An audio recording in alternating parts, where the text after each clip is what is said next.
ندا آئی کہ اے مالک، تمہارے ہاتھ کی برکت سے ہی ایک ملحد کا ہاتھ بھی آگ سے بچ گیا، اور اگر وہ تنہا آگ میں ہاتھ ڈال دیتا تو یقیناً جلس جاتا۔ ایک مرتبہ جب آپ شدید بیمار ہو کر صحت یاب ہوئے تو کسی ضرورت کے تحت بہت ہی دشواری سے بازار تشریف لے گئے، لیکن اتفاق سے اسی وقت بادشاہ کی سواری آ رہی تھی اور لوگوں کو ہٹانے کے لیے ایک شور بلند ہوا۔ آپ اس وقت اس قدر کمزور تھے کہ ہٹنے میں دیر ہو گئی، اور پہدہ دار نے آپ کو ایسا کوڑا مارا کہ درد کے مارے آپ کے منہ سے یہ کلمہ نکل گیا کہ خدا کرے کہ تیرے ہاتھ قطع کروا دیے جائے۔ چنانچہ دوسرے ہی دن کسی جرم کی پاداش میں اس کے ہاتھ کاٹ کر چوراہے پر ڈلوا دیے گئے، لیکن آپ کو اس کی حالت دیکھ کر بہت رنج ہوا۔ ایک نوجوان بدماش آپ کا ہمسایہ تھا اور لوگ اس سے بہت پریشان رہتے۔ چنانچہ ایک مرتبہ لوگوں نے آپ سے اس مظالم کی شکایت کی تو آپ نے اس کے پاس جا کر نصیحت فرمائی۔ چنانچہ اس نے گستاخی سے پیش آتے ہوئے کہا کہ میں حکومت کا آدمی ہوں اور کسی کو میرے کاموں میں دخیل ہونے کی ضرورت نہیں۔ آپ نے جب اس سے فرمایا کہ میں بادشاہ سے تیری شکایت کروں گا تو اس نے جواب دیا کہ وہ بہت ہی کریم ہے، وہ میرے خلاف کسی کی بات نہیں سنے گا۔ آپ نے فرمایا کہ اگر وہ نہیں سنے گا تو میں اللہ تعالیٰ سے عرض کروں گا۔ اس نے کہا کہ وہ بادشاہ سے بھی بہت زیادہ کریم ہے۔ یہ سن کر آپ واپس آ گئے، لیکن کچھ دنوں بعد جب اس کے ظالمانہ افعال حد سے زیادہ ہو گئے تو لوگوں نے پھر آپ سے شکایت کی اور آپ پھر نصیحت کرنے جا پہنچے، لیکن غیب سے آواز آئی کہ میرے دوست کو مت پریشان کرو۔ آپ کو یہ آواز سن کر بہت حیرانی ہوئی اور اس نوجوان سے کہا کہ میں اس غیبی آواز کے متعلق تجھ سے پوچھنے آیا ہوں جو میں نے راستے میں سنی ہے۔ اس نے کہا کہ اگر یہ بات ہے تو میں اپنی تمام دولت راہ خدا میں خیرات کرتا ہوں، اور پورا سامان خیرات کر کے نامعلوم السمت کی طرف چلا گیا، جس کے بعد سوائے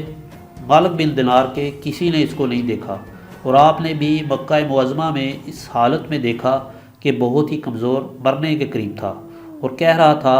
کہ خدا نے مجھ کو اپنا دوست فرمایا ہے، اس پر اور اس کے احکام پر جان و دل سے نثار ہوں، اور مجھے علم ہے کہ اس کی رضا صرف عبادت ہی سے حاصل ہوتی ہے، اور آج سے میں اس کی رضا کے خلاف کام کرنے سے تائب ہوں۔ یہ کہہ کر دنیا سے رخصت ہو گیا۔ ایک مرتبہ کسی یہودی کے مکان کے قریب آپ نے کرائے پر مکان لے لیا، اور آپ نے حجرہ یہودی کے دروازے سے متصل تھا۔ چنانچہ یہودی نے دشمنی میں ایک ایسا پرنالہ بنوایا جس کے ذریعے پوری گندگی آپ کے مکان پر ڈالتا رہتا، اور آپ کی نماز والی جگہ ناپاک ہو جایا کرتی، اور بہت عرصے تک وہ یہ عمل کرتا رہا، لیکن آپ نے کبھی شکایت نہیں کی۔ ایک دن اس یہودی نے خود ہی آپ سے عرض کیا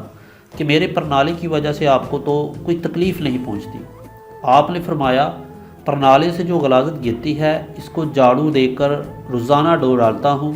اس لیے مجھے کوئی تکلیف نہیں۔ یہودی نے عرض کیا کہ آپ کو اتنی اذیت برداشت کرنے کے بعد بھی کبھی غصے میں نہیں دیکھا۔ فرمایا کہ خدا تعالیٰ کا یہ حکم ہے کہ جو لوگ غصے پر قابو پا لیتے ہیں نہ صرف ان کے گناہ معاف کر دیے جاتے ہیں بلکہ انہیں ثواب بھی حاصل ہوتا ہے۔ یہ سن کر یہودی نے عرض کیا کہ یقیناً آپ کا مذہب بہت عمدہ ہے، کیونکہ اس میں دشمنوں کی اذیتوں پر صبر کرنے کو اچھا کہا گیا ہے، اور آج میں سچے دل سے اسلام قبول کرتا ہوں۔ آپ پرسوں تک ترشی یا میٹھی چیزیں نہیں کھاتے تھے اور رات کو روکھی روٹی خرید کر افطار کر لیا کرتے۔ ایک مرتبہ بیماری میں گوشت کھانے کی خواہش ہوئی تو بازار سے گوشت کے 3 پارچے خرید کر چلے،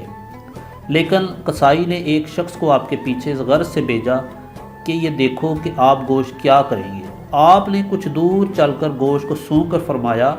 کہ اے نفس، سونگھنے سے زیادہ تیرا حصہ نہیں، اور یہ کہہ کر وہ گوشت ایک فقیر کو دے دیا۔ پھر فرمایا اے نفس، میں تجھے کسی دشمنی کی وجہ سے اذیت نہیں دیتا، بلکہ تجھ کو صبر کا مرتبہ حاصل کرانے کے لیے ایسا کرتا ہوں تاکہ اس کے بدلے تجھے لازوال نعمت حاصل ہو جائے۔ پھر فرمایا یہ مثل میرے فہم سے بالا تر ہے کہ جو شخص 40 دن گوشت نہیں کھاتا اس کی عقل کمزور ہو جاتی ہے، جبکہ میں نے 20 سال سے گوشت نہیں چکھا اور میری عقل میں کوئی کوتاہی نہیں ہوئی بلکہ کچھ زیادتی ہی نظر آتی ہے۔ یہ واقعہ اس شخص نے پورے کا پورا قصائی سے آ کر بیان کر دیا جس نے اس کو آپ کے پیچھے لگایا تھا۔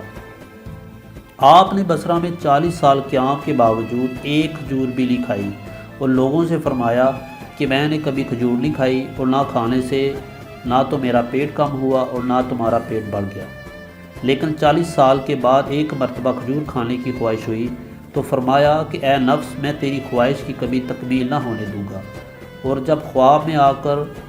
آپ کو کھجور کھانے کا اشارہ ملا اور یہ فرمایا کہ نفس پر سے پابندی ختم کر دے، تو آپ نے بیداری کے بعد نفس سے خطاب کرتے ہوئے فرمایا کہ میں اس شرط کے ساتھ تیری تمنا پوری کر سکتا ہوں کہ تو ایک ہفتہ تک مسلسل روزے رکھے۔ چنانچہ نفس کشی کے لیے ہفتہ بھر کے روزے رکھے۔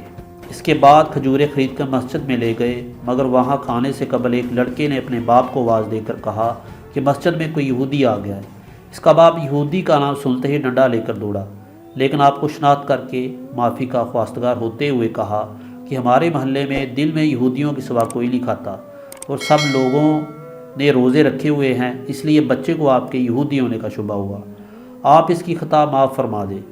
یہ سنتے ہی آپ نے جوش میں آ کر فرمایا کہ بچوں کی زبان غیبی زبان ہوتی ہے۔ پھر اللہ تعالیٰ سے عرض کیا کہ بغیر کھجور کھائے ہوئے تو آپ نے یہودیوں میں شامل کر دیا، اور اگر کہیں کھا لیتا تو نامعلوم کفار سے بھی زیادہ میرا برا انجام ہوتا، لہٰذا میں قسم کھا کر کہتا ہوں کہ اب کبھی کھجور کا نام نہ لوں گا۔